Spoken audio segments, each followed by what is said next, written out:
Então seja bem-vindo ao quê? Soco Matinal, um programa gravado durante a noite, mas que eles transmitem durante a manhã para fingir que a gente se mantém bem atualizado. A gente vai começar aqui agora com o resumo das notícias. Como é que funciona isso aqui, Mailers? A orientação aqui. Dê o resumo das notícias. Eu falo o resumo. Exato, você fala o resumo. E aí vocês... Depois a gente fala as notícias. Um pouquinho mais. Então, em reunião sem o Haddad, ministros afirmam a Lula que estragos e desgaste são culpa do ministro da Fazenda. Né? O presidente Lula recebeu os ministros para discutir essa crise, então... E lá ficou discutido a crise de popularidade do governo. Todo canal que você abre aqui no YouTube tá falando do governo. Vocês querem Lula popularidade, Lula crise, né? Os canal de comunista tá falando. É, isso que é engraçado. Até o Eduardo Moreira. Moreira, Jones Manuel, Gustavo Gafatos, comunista. Aí também tem, ao mesmo tempo, o Boom Pereira. Então, todo mundo percebendo que o governo derreteu. O que você acha? O governo tá derretendo? Tá derretendo. Principalmente por conta da inflação também, né? Tem pegado tanto a classe média como também as pessoas que era mais tá votando também no Lula. Engraçado que a popularidade dele também tem caído no Nordeste. Você diria, então, que o governo se assemelha a um picolé chicabum no 38 graus? Sim. Com certeza, né? Foi um picolé colocado no micro-ondas. É gostoso, pô. Então, aí eu já achei estranha a comparação, a analogia, porque a gente estava aqui falando de presidência, você vem com isso aí. Perdão, não dá. Então, segundo o último Datafolha, a aprovação do governo caiu para 24%. Muito complicado, né? Tá mais ou menos a popularidade da vida amorosa de Matheus Malheiros. Então, é realmente um cenário complicado. Além disso, também tem tudo que o suposto aí, o Ministério da Fazenda acabou fazendo que derrubou a popularidade. A taxa das brusinhas. Suposto Ministério da Fazenda. O Ministério da Fazenda que não é o Ministério da Fazenda, é o suposto Ministério da Fazenda. Então tá bom. Então a Vale registrou aí o prejuízo de 694 milhões de dólares no quarto trimestre. Prejuízo líquido relevante aí, né? Comparado com o lucro de 2 bilhões. Você quer dizer alguma coisa a respeito disso antes da gente continuar aqui o programa? Porque você disse que passou a noite lendo o balanço da Vale. Eu fiquei surpreso, na verdade, quando eu vi esse resultado, mas a gente vai trazer dados que foi só um efeito de avaliação do ativo. Não foi efeito caixa, tanto que a empresa até divulgou o pagamento de dividendo, como também recompra de ações. Olha só, então não aconteceu nada, é isso que você está me dizendo. Não, só uma reavaliação ali do ativo dentro do balanço. É como se um carro mexeram no negócio ali e sumiram agora... 3 bilhões de reais. É bobagem isso aí. É basicamente uma besteira qualquer. Então é isso. Eu também, assim, às vezes eu esqueço de abrir minha conta no banco e do nada eu reparo ali que tem um prejuízo de 3 bilhões. Eu quero dar os parabéns aí pra contabilidade da Vale, que conseguiu, pra uma empresa que tem lucro real, reportar um prejuízo. Parabéns, diminuiu o imposto. Trabalho muito bem feito. Trabalho muito bem feito aí dos contadores. O trabalho da Vale. A contabilidade criativa, né? A gente aqui parabeniza, salva de palma para os profissionais, salva de palma aí para os profissionais da Vale, né? Que a gente está agradecendo isso aí. E o Trump alerta para a Terceira Guerra Mundial e chama o Zelensky de ditador, enquanto navios de guerra chineses são vistos próximo à Austrália. Essa é a hora que o seu tio conspiracionista que tem um bunker, ele fica todo arrepiado com a expectativa de finalmente usar o arroz que ele guardou em 2020, né? Aquele arroz que tá tudo dentro da garrafa PET que o pessoal ensinou a fazer tutorial na internet. Ele agora tá tendo que dar uso para isso, que é realmente complicado. Ele alertou que a Terceira Guerra Mundial não está tão longe. Que loucura, né? O presidente dos Estados Unidos falando isso. Agora até eu arrepiei. Mas disse que durante sua presidência impedirá que isso aconteça. Então, vai chegar, mas eu vou fazer não chegar, né? E aí, depois da presidência dele, a gente que se foda, né? Porque ele não pode se reeleger, não é isso? Então, complicação aí. E ontem o Trump chegou a atacar o presidente da Ucrânia, o Volodymyr Zelensky, em uma publicação na rede Truth Social. E ninguém entendeu nada, né? Porque a ONU tá dizendo aí que o Zelensky é gente boa, os Estados Unidos têm doado arma pro Zelensky tem um tempo, e agora, de repente, o Zelensky... Qual que foi a frase que ele disse a respeito disso? Na verdade que o Trump tá com influência de desinformação russa. Não. O Zelensky disse isso, mas o Trump disse algo sobre ele. O que foi a frase que ele disse sobre ele? Você lembra? Ele chamou de ditador e também dele ter tido ali de gastar algo em torno de 350 bilhões dos Estados Unidos contra uma guerra que era impossível de vencer também. Olha aí também. Mas foi os Estados Unidos que foi um dos grandes financiadores. Os Estados Unidos falam assim, vai lá. Aí na hora que você vai, fala, avisei que ia dar merda. É basicamente o Malheiros também. Quando o Douglas tá tomando uns drinkzinhos, ele fala, vai lá. E depois ele some e larga o Douglas sozinho na chapada, nos lugares. Isso aí, essa amizade tem que rever. Ele é basicamente os Estados Unidos e você é os Zelensky, que fica esperto. Então agora a gente vem aqui pros índices. E o Brasil, né? Ibovespa opera no 0-0 com balanços de exterior no farol. Os investidores repercutem resultados de empresas importantes como Vale, Banco do Brasil e Gerdau. Né? Tudo isso enquanto monitoram a atividade sobre possível acordo comercial nos Estados Unidos e China e aguardam os discursos de dirigentes do Banco Central americano. Interessante. Você tem algum comentário? O povo tá informado. É isso, é só isso. Essa que é a finalidade. Então, entendi. Eu realmente não sei pra que esse programa funciona. A gente, basicamente, vocês não fazem comentário nenhum. Eu achei que vocês eram tipo comentarista. Eu falava a notícia e vocês comentavam a notícia. Não é assim? A gente vai comentar sobre porque o notícia nosso- daqui a pouco. Ah, entendi. Era Então uma agora... breve introdução. Então agora que só eu alongou falo. Ah, pouquinho. perfeito. Então vocês ficam em silêncio, tá? Vou conseguir aqui. Estados Unidos. Os principais índices dos Estados Unidos operam em queda, revertendo os leves ganhos obtidos nas sessões anteriores. Parte dessa pressão negativa está relacionada à preocupação com tarifas internacionais aí, né? E também das evidências de que o governo dos Estados Unidos, o Federal Reserve lá, ele deve tentar manter as taxas de juros estáveis por algum tempo aí. Que bom. Já na Ásia e no Pacífico, as bolsas da Ásia fecharam em queda em meio às preocupações aí com possíveis novas tarifas do presidente americano, Donald J. Trump, que está em todas as matérias de todos os lugares, né? E após a ata da reunião de política monetária do Federal Reserve, sinalizar que os juros nos Estados Unidos devem ficar altos ainda por mais tempo, né? Vai ficar mais alto ainda.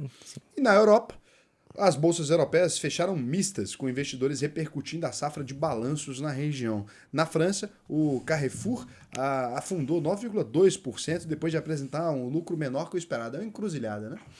E ainda que a receita tivesse superado as expectativas do mercado, isso não adiantou muita coisa aí.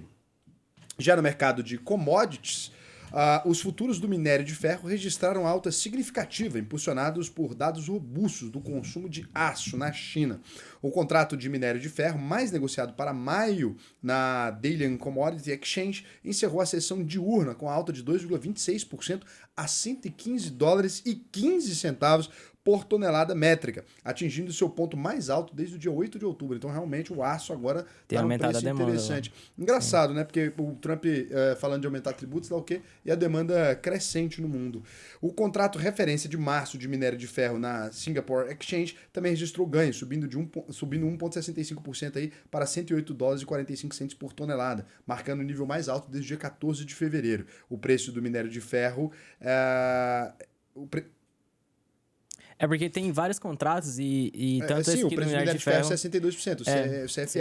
Só achei curioso, tá em $106,76. 106. Eu achei que estava errado aqui, mas tá Não, certo é o esse valor mesmo. Tanto que a Vale mesmo, no próprio resultado dela que emitiu ontem, ela tá trabalhando com um valor médio de 103.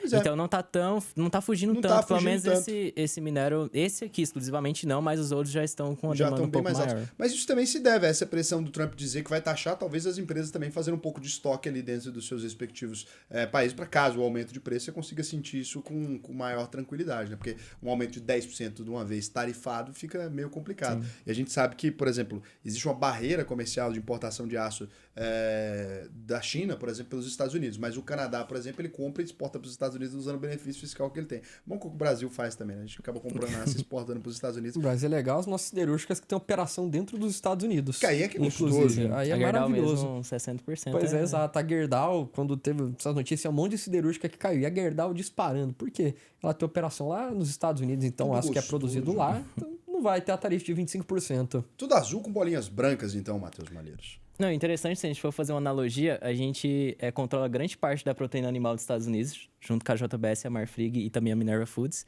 E também a gente tem a parte da Budweiser, com a Ambev. Então, assim, são ativos, são empresas brasileiras também tendo um poder de influência dentro dos Estados Unidos. É a gente que manda no churrasco deles. A cerveja e a carne é tudo Mexeu nossa. com a gente, vai ficar sem picanha. Fica sabendo já. Já vou avisar Sabe logo qual é o nome isso da aqui. picanha em inglês, inclusive? Top Sirloin Cap. Sirloin é o alcatra, é o nome. Então, Top Sirloin Cap é tipo capa superior do alcatra, que é realmente onde fica a picanha. Você pegar uma peça gigante, uma peça de alcatra inteira, vem uma picanha junto. Muito boa informação. Você pensa que você vem Fica a aqui curiosidade. simplesmente saber sobre investimentos, você também descobre sobre o nome da picanha. Então, já os preços do petróleo mantiveram-se próximos da máxima na semana devido às preocupações com interrupções no fornecimento na Rússia e nos Estados Unidos, né? Enquanto o mercado aguardava esclarecimentos sobre as sanções, já que Washington tenta intermediar um acordo para pôr fim aí à guerra na Ucrânia. Os futuros do Brent, né, subiram 20 centavos, ou 0,3%, para fechar a $76 por barril, enquanto o petróleo WTI subiu 40 centavos, ou 0,6%, encerrando aí a $72,25 no barril. Esse foi o maior fechamento para ambos os índices de referência desde o dia 11 de fevereiro. Resumindo, tudo está mais alto, está ficando tudo mais caro. Como é que isso reflete aí no preço do combustível daqui a pouco. Fica aí a situação que a gente está submetido nesse país. Exatamente. Mesmo com nossos combustíveis ainda... A Petrobras tem controlado um pouco o repasse para o consumidor final. A gente ainda percebe que esse aumento dos preços do Brent pode impactar um pouco os resultados da companhia se ela não repassar esse custo maior para o consumidor. Você não consegue botar a culpa no Lula, não? É um programa de mercado financeiro. O legal é sempre botar a culpa do presidente da República. Não dá conta? Não tem esse aqui é mais um fator externo mesmo. Mas sim, ele tem uma culpa pelo fiscal. Pronto, fica aí a culpa do Lula pelo... É sempre bom a gente botar a culpa do Lula, porque o programa de mercado financeiro legal é culpar o presidente da República. Quando era o Bolsonaro, tem que manter também. Você não tem um culpado, o mercado financeiro aponta o presidente da República. A gente tá sem nada para fazer aqui. Então, e tem uma coisa também, o Lula não vai querer repassar isso aí, vai complicar a Petrobras. Então é culpa dele. Você vê que acaba, roda, e a culpa é sempre do Lula. E quando não é do Lula, é de quem? É do Haddad. E quando não é do Haddad, é da Janja. Né? Então é isso. Obrigado aí pra Janja. Mas nunca é do Xandão. Que isso. Nunca não é culpa do venha Xandão. você mencionar nosso ministro do Supremo Tribunal Federal nesse programa aqui, que isso é um programa sério e civilizado. Então, eu quero agradecer o trabalho do Xandão. Também. Quero agradecer que o obrigado excelente. por tudo, Xandão. Excelentíssimo. Excelente trabalho. Não, excelentíssimo. Ilustríssimo. Excelentíssimo trabalho do senhor Alexandre de Moraes. Não tem essa intimidade com ele pra chamar de Xandão, você chama do jeito que você quiser. E a gente começa aqui agora com criptomoedas, né? Moedas e criptos. O Bitcoin opera em alta, apesar da ata da última reunião do Comitê Federal de Mercado Aberto ter confirmado que o Federal Reserve quer ver maior progresso na caminhada da inflação nos Estados Unidos, rumo à meta antes de cortar os juros. Entre as altcoins, né, as criptomoedas que não são o Bitcoin, o Ripple, token de pagamentos internacionais, aí, o XRP, sobe 3,5% a $2,70. A Solana registra ganhos de 1,1% a $173,28. E o BNB, o token da Binance, aí, né, o principal token de exchange, aí, ele vai na contramão e recua 1,3%, $649,48. Curiosidade para vocês sobre a Solana, inclusive. Solana, a gente fala que é uma moeda de Layer 1. Então, como que funciona? Imagina que você tem uma espinha dorsal, você tem uma coluna e você tem várias costelas, né, aqui no corpo humano. É como se a Solana fosse a coluna e as costelas fossem outras moedas. Então, ela usa a infraestrutura dela para ter outros projetos, outros tokens. Por exemplo, o próprio token do Trump foi dentro da rede da Solana, que inclusive ficou congestionada por conta da demanda desse ativo. Então, é uma moeda que fornece infraestrutura para outras, assim como o Ethereum, por exemplo, que inclusive é o principal concorrente. Você pode comparar o Bitcoin, por exemplo, ao ouro digital, e você pode comparar essas outras moedas que servem como essa espinha dorsal, como a energia elétrica, ela é utilizada para outros projetos ali. Então, quando a gente fala desse tipo de moeda, é isso. Só que a rede Solana, ela se mostra até mais eficiente para esse tipo de coisa que o Ethereum, né? Então, dizem que ou vai ser na rede do Ethereum, vai ser na rede da Solana, mas normalmente agora a Solana está sendo bem utilizada porque é mais barato, né? E a teoria de que o Bitcoin um dia vai ser ultrapassado pelo Ethereum como criptomoeda? Não faria sentido, porque senão, a partir do momento que a tecnologia promovesse uma venda massiva do Bitcoin, a gente sempre teria, essa nova moeda não teria valor nenhum, porque ela tenderia sempre a zero. Porque se o Bitcoin foi superado tecnologicamente, a tecnologia não para de evoluir, a próxima moeda também seria superada tecnologicamente. Então nenhuma moeda valeria mais nada. A tendência, portanto, é que o Bitcoin continue valendo o que vale, né? Porque como um auxiliar ali das criptomoedas, porque ele tem, não é o valor de tecnologia que tem no Bitcoin. É o mercado que tem esse... No crença coletivo... É crença. Isso é a mesma coisa de falar que a Coca-Cola vai ser substituída porque... vai valer mais que a prata, talvez. Mas você fala, a gente achou um metal agora que brilha mais, sei lá, o que serve melhor para placas, daí o ouro vai ser substituído. Não, ele é a reserva de valor do mundo por crença. Tem uma diferença muito gritante, né, no mercado entre a crença e a eficácia real. O ouro era útil para a humanidade? Não. E na necrópole de Varna, lá, 4.200 anos antes de Cristo, o ouro já era utilizado em joias ali, etc. Da mesma forma que o Bitcoin. Ele é utilizado porque é utilizado. É o dilema da... Que é bonito, o povo gosta. Como é que é o dilema da Tostine? É fresquinho porque vende mais ou vende mais porque é fresquinho? Fica aí o dilema do Bitcoin, na verdade é só esse, é só crença, né? Enquanto isso, o franco do Djibouti, o DJF, país localizado no chifre da África, é cotado a 3 centavos. Isso significa que 100 francos do Djibouti equivale a R$ 3,47. Que porra é essa? É uma moeda muito relevante. Como assim? Que porra é essa? Cara, vocês não tem nada pra fazer. Como é que vocês colocaram a cotação Djibouti, do franco do É porque Djibouti o nosso no programa também é de curiosidades. Aí a gente Nossa, mas que bem no maravilha. O franco do Djibouti. O dólar do Zimbábue já valeu Você $1 trilhão. Provavelmente não sabia da existência dessa moeda. E nem queria saber. Uma moeda nova e da cotação dela. E ninguém queria saber. olha, isso aqui vai ter redução de verbo uma hora no roteirista desse programa aqui. E a gente vai resolver esse problema. Agora a gente vai pro cenário internacional e aí sim vocês vão comentar isso, né? Então ele vai comentar aí o Trump da Terceira Guerra Mundial, blá, blá, blá, blá. Faz aí seu comentário. Douglas tá escrito aqui no meu cardápio. Não, então vamos começar porque assim, é uma notícia que pegou todo mundo de surpresa, né? Porque a gente acreditava que o Trump poderia se aliar mais às políticas voltadas também à Ucrânia. E como a gente tinha falado anteriormente, ele começou a falar várias frases assim que foi de contra também a parte ali do Zelensky, né? Principalmente quando ele fala em torno de valores financeiros que os Estados Unidos têm depositado também, feito investimentos para tentar conter essa crise. No caso, ele falou que os Estados Unidos, além de ter enviado 350 bilhões na parte ali de investir não, mas tentar buscar formas para tentar reduzir ali o conflito que tinha contra a Rússia, ele também afirmou que mais de 250 bilhões foram enviados para a Ucrânia e simplesmente desapareceram. Claro, ele não teve nenhuma prova dessa afirmação, mas ele falou que ele tinha enviado esse recurso e ninguém sabe mais como que aconteceu o fim disso.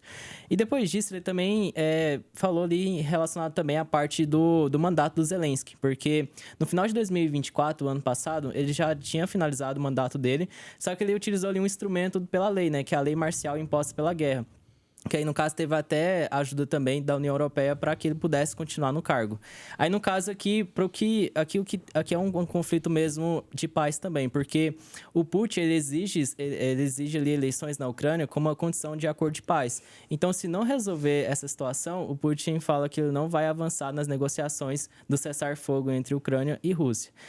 Além disso, você tem várias tensões globais, né? Porque a gente já tem esse conflito que está envolvendo ali a Ucrânia como também a Rússia, e também parece que existiu ali 3 navios militares da China que estavam na costa também, na parte ali da Austrália. E isso traz tensões, né? Porque, obviamente, existe outros... Porque não é só a guerra entre Rússia e Ucrânia, existe também seus parceiros. O Irã também tem fornecido também forças ali na parte da Rússia. A China também é um dos grandes protecionistas também na parte ali da Rússia. Então, isso sinalizou um pouco mais de tensões globais. E isso tende a fazer preço e volatilidade nos ativos de valor, né? Como também, por exemplo, a parte do petróleo, como também a parte do ouro também. O dólar tem tido também uma elevação ao longo do tempo, porque os investidores têm buscado maior proteção devido a esses conflitos também e geopolítica que a gente tem acompanhado nos últimos tempos. Então, uma coisa muito interessante, né? O Trump e o Putin e agora o Xi Jinping parece que estão meio que alinhados no discurso ali. Então, acho que eles simplesmente vão pegar o mundo e dividir em 3 e cada um fica com a sua parte, né? Esse é o acordo que parece que está pingando aí na mesa. Ou dá pra você ver nessa guerra também a importância da narrativa. Porque você tem 3 pessoas que querem estar bem nela. Que é o Zelensky, o cara quer continuar eleito, quer manter o poder na Ucrânia. Você tem o Trump, que quer provar que ele é o fodão, que conseguiu resolver a guerra. E o Putin, que desde que ele foi eleito, o cara era ex-agente da KGB, então ele trouxe muito daquele espírito que o russo tinha da União Soviética, ser uma potência global e exercer influência ali pelo mundo inteiro. Então acabou indo ali pra cima da Ucrânia, anexou a Crimeia em 2014 e agora tá numa nova investida no país. Então quando que você teria um encerramento desse conflito? Com os 3 sendo felizes. O Zelensky, o cara conseguiu a paz, manteve o país. O Putin, ele não pode sair perdendo nessa guerra e o Trump tem que ser o mediador. Mas quem vai perder é o Zelensky, aparentemente. E parece que toda vez a Ucrânia perde alguma coisa. Mas se o Trump e o Putin apertar o Zelensky, quem que é o Zelensky? Então, mas o Zelensky, aparentemente, ele vai perder a presidência, etc. Que essa é a negociação ali para acordo de paz, né? Eu duvido bastante que alguém vá sair em defesa do Zelensky no meio dessa treta que envolve China, Rússia e Estados Unidos. Quem vai mexer com isso? Quem que era o elo mais fraco dos 3? O Zelensky, o Putin ou o Trump? Zelensky. Exato. Então, o lado mais fraco sou eu, né? Que não tenho nenhum benefício, nem tô ganhando nada com essa história. E só discutindo. Não, mas o grande problema dessa crise que a gente tem acompanhado é que quando o Putin fala que exige novas eleições, não necessariamente ele está falando, olha, pode ser um candidato que vai ser posto ali de forma voluntária, assim, claro, vai ter o voto útil, pode ser um candidato que esteja mais voltado também com a Rússia. Então, a gente pode estar falando também de, talvez, um direcionamento mais voltado ali para as políticas do Putin. Com certeza, depois que o país está em guerra há tanto tempo, as pessoas, né, a população, ela está disposta a fazer Pelo amor qualquer de Deus, coisa para chega. sair da guerra. Então, se você coloca um candidato ali que promete uma negociação de paz e que remova o conflito, né, e que pare o conflito, muito provavelmente esse candidato fica muito popular. Né? Imagina você está em guerra, sei lá quantos anos, a população sofrendo bastante. Né? A gente sabe que guerra não é uma coisa fácil, e a guerra está quase toda dentro do território da Ucrânia, com raríssimas Pois é. incursões O da Rússia. importante é que da- vai dar da pra acabar, Ucrânia. porque o Putin e o Trump estão alinhados. Então juntou os dois. E em o cima Xi do Jinping Zelensky. já estava, né? E o Então Xi agora a Jinping. gente tem o Xi Jinping, o Putin e o Donald Trump alinhados e culpando o Zelensky pela guerra. Aparentemente ficou resolvido, tá resolvida a guerra. Só o Zelensky não ficou sabendo ainda, mas ele recebe o SMS amanhã de manhã e tá resolvido. Não tem muita questão, né? E agora a gente vem aqui para as notícias nacionais. A gente falou dessa reunião sem o Haddad, que os ministros afirmaram que os estragos e o desgaste são culpa do ministro da Fazenda. Jogaram a culpa no Haddad, né? No Andrade aqui. Ele é o testa de ferro, então... Infelizmente tem jogado a culpa no Haddad, né? E a gente tem Infelizmente, observado... você gosta do Haddad? Você tá porque, magoado pelo Haddad? Assim, das partes do governo, pelo menos ele é o único que tá buscando alternativas para tentar... Tudo bem que a parte ali de redução dos problema gastos é que as públicos, alternativas né? são novos impostos e não Sim, redução de gastos. Mas ainda ele estava, por exemplo, no início do ano de 2023, ele estava mais alinhado também às práticas, às boas práticas também do mercado, mas infelizmente ele tem levado a culpa aí. Claro, num mundo onde o populismo barato é o mais propício ali, né, para fazer, quem pensa diferente acaba tendo aí uma culpa a mais aí também, né? Pois é, e você tem o que foi pontuado pelos ministros, que é o quê? A taxação das brusinhas e aquela nova norma de fiscalização do Pix que acabou gerando uma campanha gigantesca na internet. Teve o vídeo do Nicolas Ferreira com mais de 200 milhões de visualizações. Então isso foram fatores, né, que consecutivamente foram minando a popularidade do governo, e a justificativa dos demais ministros é de que tudo partiu do Ministério da Fazenda, portanto a culpa é do Haddad. Mas, claro, aí tem várias leituras que você pode fazer desse cenário, que nem essas medidas foram tomadas buscando aumentar a arrecadação, porque é um governo deficitário.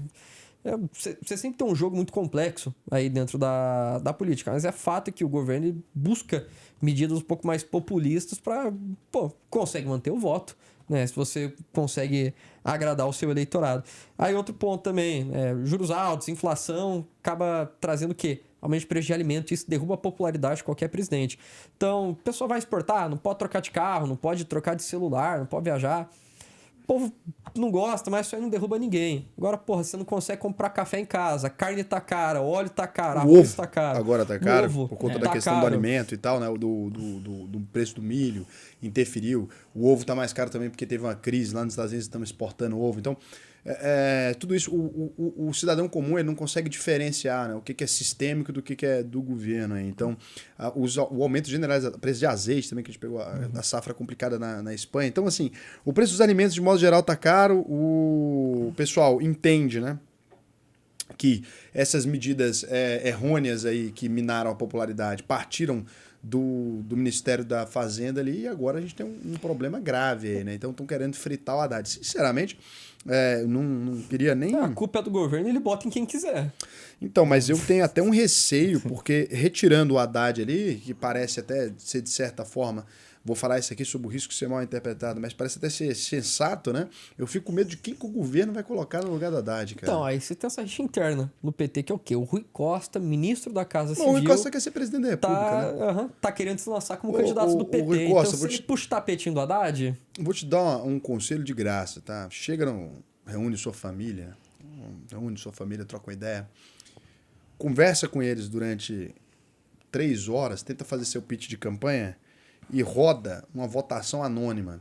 Eu acho que nem dentro da sua casa você não dá 50% de aprovação, porque seu carisma é de um pires. Então você imagina você tentando uma candidata... Não que o Haddad seja muito melhor, mas você imagina você tentando uma eleição. Assim, até que do meu lado eu prefiro que saia até você, porque eu acho que é sem chance de você vencer as eleições, então fica até melhor. Mas assim, pelo amor de Deus, tem gente que falta bom senso, né? Falta bom senso pro Rui Costa. Abraço pro Rui Costa. Não, você consegue sim, pode concorrer. Pode concorrer. Vai lá, eu quero você como A gente candidato. vai votar em você, vai lá, amigo. Vai lá, força, viu? Com isso aí. Vai lá, vai igual a gente apoiando o Zelensky aqui. Tá desse jeito, o Trump apoiando o Zelensky. Vai, depois a gente vê lá na frente. Então é isso. E a Vale, gente, registrou um prejuízo de 694 milhões de dólares no 4º trimestre. O que vocês têm a dizer sobre isso aí, hein, gente? Que a gente falou lá no começo, mas... Qual que é a origem desse prejuízo? Bom, particularmente a gente já acreditava que teria uma redução dos estados da Vale, porque o modelo de negócio da Vale é uma empresa de commodity. Então, geralmente ali o preço é dado pelo mercado, minério de ferro, por exemplo. Então, por exemplo, se você tem uma despesa constante e o preço é volátil, tanto para cima como para baixo, você pode ter uma oscilação do lucro ou crescendo ou caindo, que no caso teve a parte aqui da Vale. Então, por exemplo, no terceiro trimestre de 2023, fazendo a relação ali, na verdade, o quarto trimestre de 2023, fazendo a relação entre ano após ano, ela estava trabalhando com um valor médio ali de $123 o minério de ferro.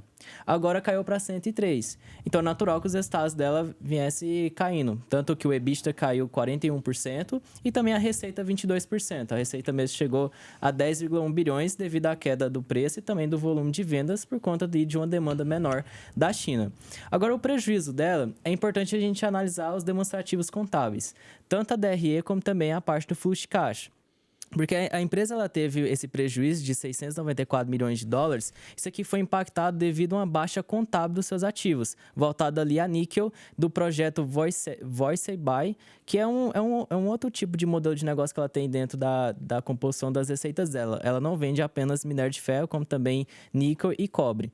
Só que quando a gente vai analisar aqui as políticas voltadas ali à remuneração ao acionista, tanto recompra de ações e dividendos, a empresa anunciou um dividendo de mais de 1,98 bilhões e também recompra de ações de 120 milhões ali para melhorar também a estrutura ali de remuneração com seus acionistas. Então, olhando esse tipo de notícia, a gente tem que analisar o seguinte: tudo bem, a empresa deu prejuízo de forma contábil, mas não necessariamente isso prejudicou o fluxo de caixa da companhia, porque ela continuou ainda investindo em expansão, como também fazendo distribuição de dividendo, como também recompra de ações. E outra coisa que tem que tem prejudicado um pouco os resultados da Vale é devido ali a ajustes cambiais e também provisões dos problemas que teve com Brumadinho e Samarco, porque isso fez com que a dívida dela subisse 2% a mais para 16,5 bilhões. Outra coisa que eu queria trazer de observação, quando vocês forem analisar o resultado da Vale, tenta pegar a parte da dívida dela financeira, a dívida dela que tem a parte de arrendamento e também das provisões, porque tudo isso entra como passivo, principalmente na parte do endividamento da companhia. Porque se for pegar só o passivo financeiro mesmo, que é ali dos credores, que envolve também bonds, como também debêntures, o endividamento dela é menor. Aí, por conta desses problemas ambientais que ela teve no passado, isso fez com que aumentasse também a parte ali do valor que ela tem com seus credores, como também na parte dos seus passivos. Pois é, a gente vê muito investimento da Vale no geral.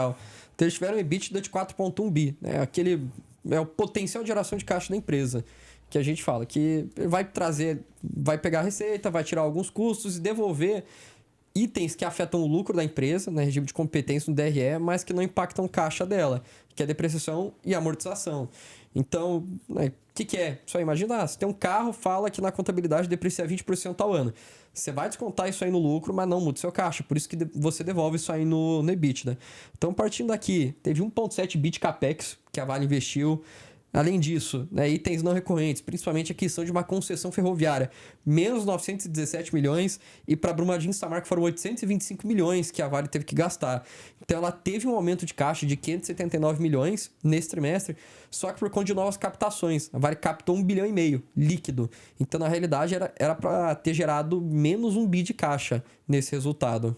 Exatamente. E só mais uma observação, é a parte da contabilidade. Essa baixa contábil tem um nome que chama goodwill. E quando você está vendendo um ativo, que no seu balanço, por exemplo, seu balanço está R$1 do ativo, mas você vendeu ele por 50 centavos, essa diferença chama goodwill e entra no balanço como um prejuízo. Se você está comprando por 50 centavos e no balanço depois você coloca que vale agora R$1, aí é o goodwill, que aí você pega a parte dos resultados que entra lá em resultados não operacionais, mas também ganho de capital desse novo ativo. Porque isso é um ponto muito importante, porque, por exemplo, tem empresa aí que tem caixa, vamos pôr em ouro, por exemplo, uma Vivara da vida, essas empresas que operam assim. Se ela compra o ouro a R$100 e ele tem uma valorização ali, isso precisa estar demonstrado nesses resultados, né? Esse ativo com volatilidade financeira. E qualquer propriedade também. Se ela está comprando, por exemplo, uma refinaria, vamos supor uma empresa grande compra uma refinaria, e aí na semana que vem essa refinaria é vendida por metade do valor. Ela teve um prejuízo, né? De fato ali. Né? Por mais que isso não estivesse mensurado estruturado ali naquele presente momento. Se acontece uma crise, alguma coisa, ela não consegue mais se capitalizar da mesma maneira que ela acabou de comprar, ela tem que tomar cuidado com esse tipo de decisão. Então isso de fato precisa estar demonstrado ali no relatório, senão a gente acaba tendo uma empresa tomando uma série de movimentos ruins. A Petrobras, inclusive, tem um escândalo muito famoso por causa disso, né? Sim, que foi uma é isso. compra de uma refinaria e que depois ela acabou se desvalorizando ali ou foi avaliada de maneira muito diferente pouquíssimo tempo depois. Então, uma má escolha, má decisão, né? Isso. Tanto que até nos livros do Charlie Munger, que é o investidor completo, ele até mostra isso, que é importante você analisar a alocação de capital que os gestores das empresas fazem. Porque uma boa empresa é aquela que você investe, ela retorna capital com o menor valor possível. Por exemplo, para você pegar a parte de rentabilidade, né? Vamos imaginar que eu invisto R$1.000 em uma e ela me retorna 20%, mas eu invisto R$500, por exemplo, e ela retorna um percentual maior. A minha alocação de capital é o mais importante. Então, é o que eu mais tenho desembolso a menor no investimento, mas ela retorna um maior percentual. Alocação de capital inteligente também. Boa parte dos grandes conglomerados, a única coisa que interessa, na verdade, é a alocação de capital, né? É uma planta industrial que custa mais barato e produz mais, é uma eficiência tecnológica que você demite 200 programadores, como a Meta fez aí agora, e você consegue substituir isso por IA, etc. Tudo isso é alocação de capital. Você investe em maquinário para não ter que investir em seres humanos, por exemplo. Então, é isso que é a grande diferença. E é isso que faz a diferença, né? Na sua alocação de capital aí do outro lado. Muitas vezes você fica pensando assim, porra, saiu uma notícia que a Vale tomou prejuízo. Tem investidor hoje que vendeu o Vale. Você viu ali, a Vale começou a abertura, né, de mercado ali, começou com um pouquinho de queda, depois os investidores institucionais entram ali e vão arrematando isso. Essa é a diferença entre o investidor que sabe o que está fazendo, a gestão de bilhões de reais, ali, ou bilhões de dólares, e a gestão caseira. Se você quiser uma gestão profissional para a sua carteira, o que eu vou te recomendar é que você clique aqui embaixo no botão. A gente tem agora, estamos com algumas vagas aqui na nossa consultoria, o pessoal sabe que é bem disputado, né? Às vezes você pega fila até de 3 meses aí, a gente conseguiu diminuir essa fila, a gente aumentou um pouco a faixa de renda que a gente está atendendo, a gente está atendendo a partir de R$500 mil agora. Para você que quer, você pode entrar aqui embaixo. Malheiros está aí com um time excelente abaixo dele agora, né, Malheiros? O Douglas não vai aumentar de time, porque a gente não gosta de confiar a nossa análise a muita gente. Aqui é pouca gente que está envolvido nesse círculo dele, para que você possa ter uma gestão cada vez melhor e mais profissional da maior e melhor consultoria de investimentos do Brasil. Pode pesquisar aí, ranking BTG Pactual. Todo mundo está abaixo da gente, ninguém ganhou. Primeiro lugar, com 6 meses de ranking. 6 meses só de competição. Metade de tempo dos concorrentes. Imagina com um ano inteiro que esse ano a gente tem, como é que a gente vai fazer. A gente está muito mais preocupado agora, né, para vocês saberem aí, em dar atendimento para a base que a gente já tem do que em escalar, né? A gente não está colocando tantos clientes novos para dentro, por isso a gente mudou a faixa, a gente deve ajustar de novo essa faixa, então você que tem um patrimônio menor, aproveita que a entrada do céu ela fica cada vez menorzinha, né? Até para ter bem quem já está investindo em time de atendimento dentro da consultoria. Então a galera que a função deles é mimar os nossos clientes, olha que coisa incrível. Vamos passar para o processo de estruturação. Tem um cliente meu, olha que legal isso aí. Falei com ele hoje, ouvindo a história do Raul, uma garrafa da UVP, quero uma. Tá bom, mandamos uma garrafa para ele. Pegou a garrafa? Pegou a garrafa, meu cliente. Pronto, tá aí. Ganhou uma garrafa de madeira linda, né? Uma garrafa com a tampa de madeira. Nossa, linda. Perfeito. Eu queria só fazer, porque eu acho que ficou confuso naquela parte que eu falei de alocação. Quando eu falo de menor valor, tô falando de CAPEX. É melhor que tenha o menor CAPEX e o maior valor de retorno do seu lucro. Capital Expenditure é quando você investe dinheiro para ter retornos. OPEX é quando você investe dinheiro somente na operação, só para manter aquilo que você já tem. Você montou então, uma fábrica. É desejável o CAPEX e é indesejado o OPEX, o custo mas necessário. operacional. Depende. Às vezes você pode demitir todo mundo, desligar todas as câmeras e a gente fica aqui no escuro e produzindo. Desliga, vamos ver se é necessário o OPEX mesmo. Faz que nem a Monark. Tá demitido todo mundo. Bora. Tchau.